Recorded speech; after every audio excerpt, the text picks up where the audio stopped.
నా మేల ఇదేమన్నా ఉపయోగమా అనుకొని తన తమ్ముడికి జ్యేష్ఠత్వాన్ని అమ్మేశాడు. ఇక్కడ చాలాసార్లు మనం వాక్యం చెప్పేటప్పుడు ఏం చేస్తామంటే యాకోబు మోసగాడు అంటాం.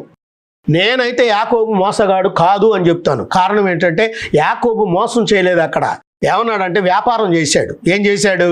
అబ్బాయి ఇది నీకు కావాలంటున్నావు, ఇది నేను వండుకున్నా, నేను ఇష్టంగా వండుకున్నా, తిందాం అనుకుంటున్నా, నువ్వు నాకు కావాలని అడిగావు కాబట్టి ఇది నీకు ఇవ్వాలంటే నువ్వు నాకేమి ఇస్తావు అని అడిగాడు. అక్కడ స్పష్టంగా ఏమి ఇచ్చాడంటే దేవుడు నీ జ్యేష్ఠత్వాన్ని ఇస్తే నేను ఇది అమ్మేస్తాను అన్నాడు. ఇక్కడ వ్యాపారం చేశాడు. ఒరే పిచ్చోడా, నా జ్యేష్ఠత్వాన్ని అడుగుతావు, నేను ముందు పుట్టినోండి, నేనైతే నేను ఎందుకు ఇస్తా, ఇచ్చే ఇచ్చావు లేకపోతే లేదు అనుకున్నాడా?